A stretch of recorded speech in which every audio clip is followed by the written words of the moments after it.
привет! Привет! Добро пожаловать к нам. В этом видео мы расскажем вам о нашем опыте хаус-ситтинга в штате Вермонт. Мы жили в большом доме с маленькой фермой, с домашними животными. Расскажем, что вас может ожидать на хаус-ситтинге. Спойлер, ничего плохого вас там не может ожидать. Расскажем, можно ли совмещать свою обычную жизнь с обязанностями хаус-ситтера. Поделимся немножко своими впечатлениями о том, каким мы увидели штат Вермонт.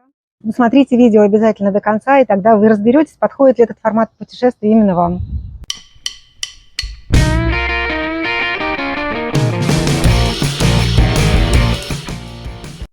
Меня зовут Вася, это моя жена Аня. Я IT-менеджер, я могу позволить себе работать удаленно. Аня бывший банковский специалист. Сейчас мы путешествуем по США и ищем новое место для себя, которое нам понравится для того, чтобы там жить. Да, вот в данном видео мы рассказываем про новый для нас формат. И я думаю, это будет для вас тоже интересно. А формат такой – это хаус-ситтинг. Хаус-ситтинг – это возможность путешествовать и жить бесплатно в домах гостеприимных хозяев в обмен на то, что вы будете присматривать за их недвижимостью, возможно, участком, и самое главное – ухаживать за их домашними питомцами. Люди уезжают в отпуск, оставляют кошек и собак, но иногда это бывают не только кошки и собаки. Я встречала ящериц, лошадей, черепах, крокодилов я не встречала, так что это может быть на самом деле очень большой список. Но мы в ближайшее время снимем видео специальное про хаус-ситтинг, где расскажем о том, какие бывают варианты, какие нюансы, к чему нужно быть готовым. Поэтому, пожалуйста, не пропустите его, лучше подпишитесь, чтобы вовремя посмотреть видео про хаус-ситтинг. Нам поступило очень интересное предложение от владельцев дома в штате Вермонт. Нам предлагали пожить 2 недели, там должны были быть 2 больших крупных собаки, барашков какое-то количество, курицы. Да, курицы, вот. Аня немножко переживала, сможем ли мы справиться с таким большим хозяйством. До этого у нас были только кошки, а меня волновало, смогу ли я там организовать себе полноценную удаленную работу, учитывая, что, опять же, большое хозяйство и наверняка будет требовать какого-то времени. Но мы все равно решили попробовать. Мы провели с хозяевами несколько видеозвонков, переписывались с ними, уточняли детали. И вот мы едем из Нью-Йорка в холодный, северный, спокойный штат Вермонт. Очень он холодный. Холодный. Северный, не значит холодный. А на самом деле момент нашего отъезда был необычайно удачный, потому что именно в эти дни в Нью-Йорке висел чудовищный смог от канадских лесных пожаров. Почти как торфяники горят. Как торфяники горят в Подмосковье, и мы поэтому с огромным удовольствием просто неслись за глотком свежего воздуха. В дыму и в смоге.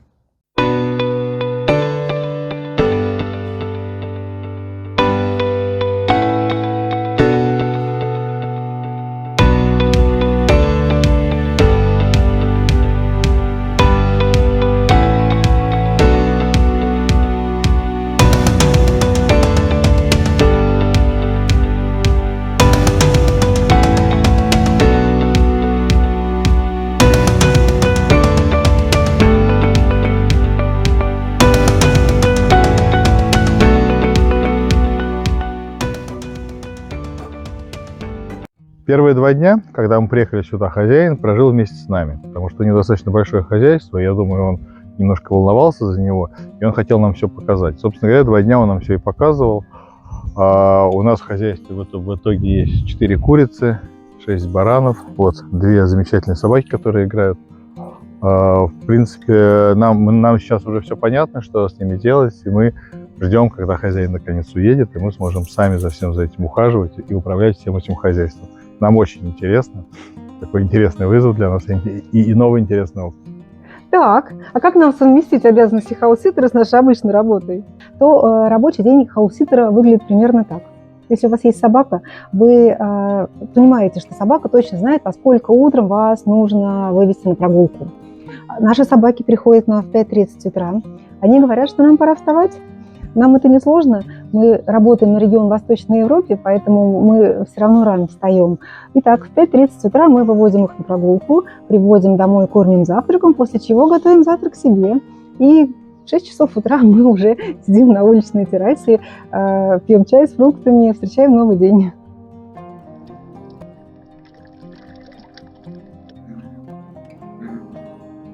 Кажется, пора эти курочек кормить.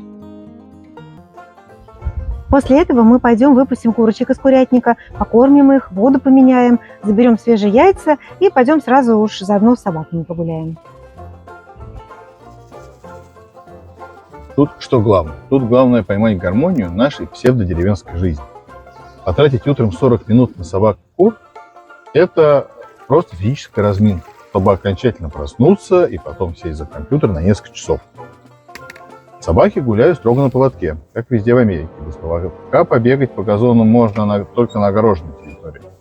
Собаки похожи на охотничьих, постоянно берут звериный след и пытаются поймать добычу. Без поводка, мне кажется, они сразу убегут в лес на несколько дней.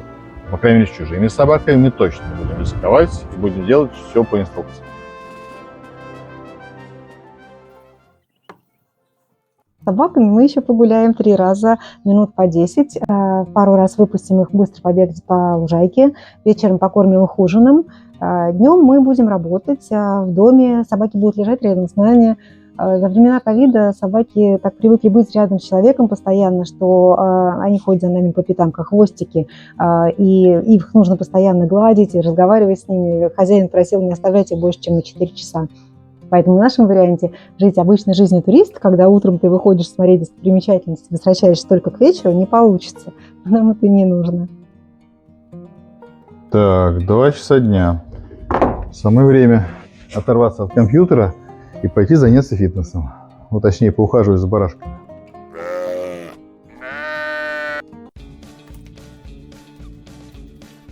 Насыпаем корма столько, сколько нужно. Наливаем свежую воду. Загружаем это все в полный привозной грузовичок.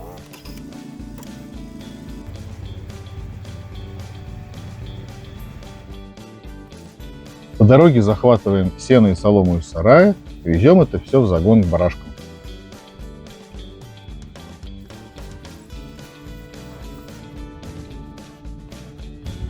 Отключаем электрический забор. Не работает.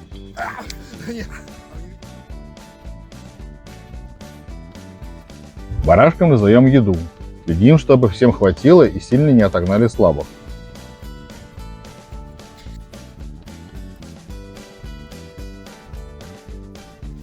Меняем воду и даем сено.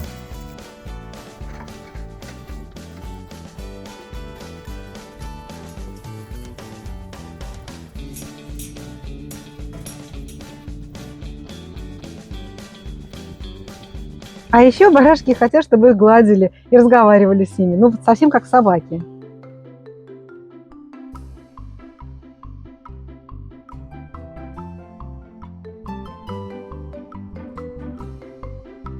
Ну и убираем продукты жизнедеятельности барашков.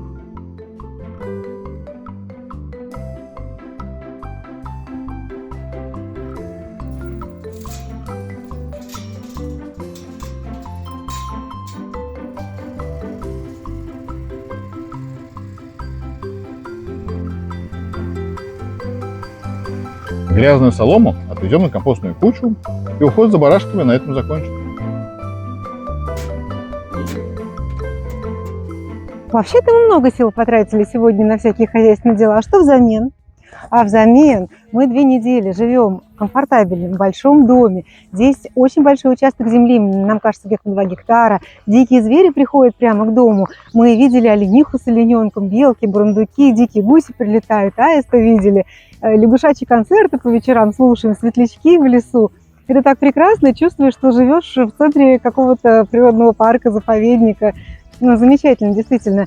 После работы мы ходим, гуляем по местным дорогам или по трейлам. Ну, дороги, даже если они автомобильные, машины здесь бывают настолько редко, что это совершенно не мешает прогулкам. Гуляете? Штат Вермонт – это, по сути, горы, покрытые лесом. Такие невысокие горы, похожие на Урал. Здесь нет особой промышленности и нет сельского хозяйства. Здесь мало населения, такое дикое красивое место. Климат здесь похож на среднюю полосу России. Это достаточно северный штат. Здесь делают кленовый сироп и мед.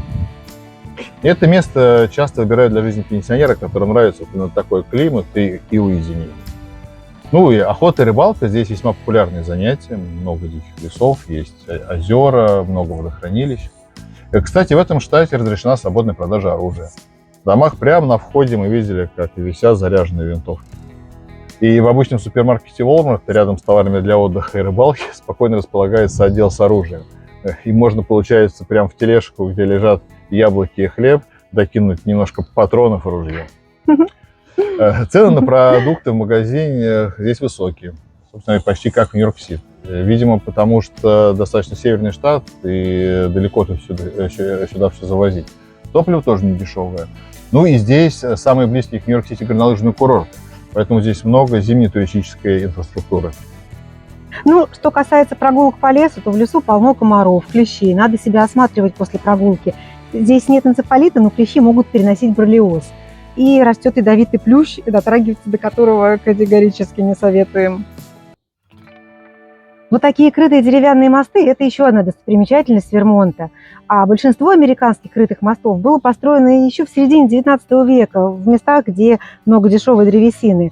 Крыши, стены этим мостам нужны для того, чтобы защищать конструкцию от дождя и снега, продлить ее жизнь. Поэтому такие крытые мосты были в рабочем состоянии более 100 лет.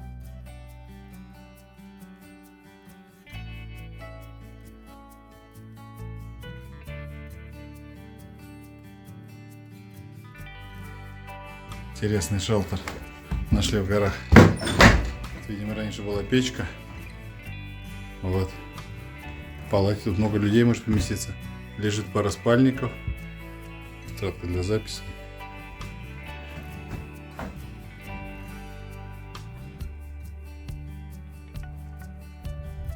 Ну и уж если доехал до горного, по-настоящему горного штата Вермонт, как же без того, чтобы не забраться на одну из его вершинок и не посмотреть на этот штат с высоты птичьего полета. Время у нас уже ближе к вечеру, часа через полтора-два закат. Пора нам идти вниз.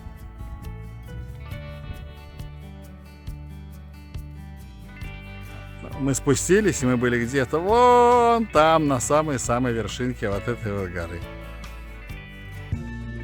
А еще мы попали на фестиваль клубники в маленьком городке. Он организован местным историческим обществом, и сюда приезжают люди и за 10, и за 40 километров. При такой маленькой плотности населения в штате такие события являются местом, куда можно поехать на выходные, и которые, мне кажется, хорошо объединяют людей.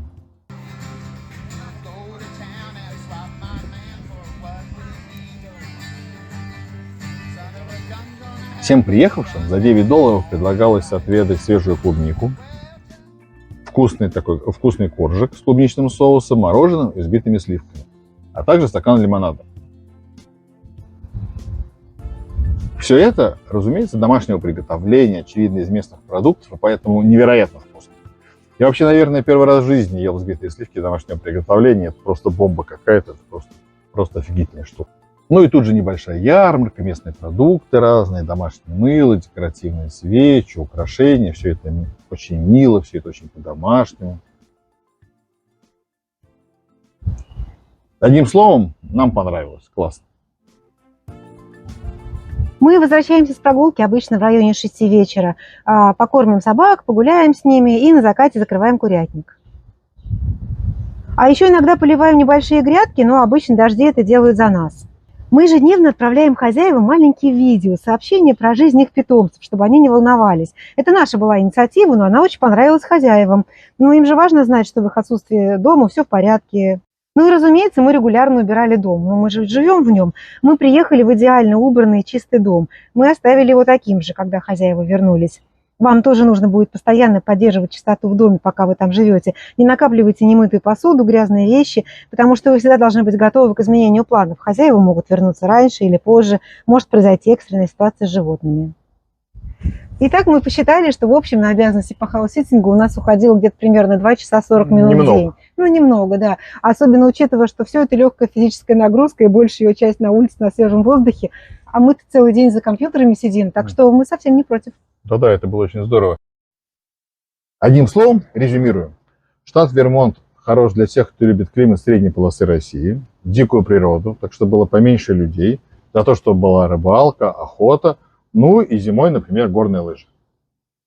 Да, но это был наш первый опыт хаус-ситтинга, он нам очень понравился, и мы решили формировать себе так называемую кредитную историю в этой области, чтобы в будущем получить доступ к хорошим, интересным предложениям. А наша работа хаус-ситтеров хозяевам дома в Вермонте понравилась. Они написали нам хороший отзыв, ты видел.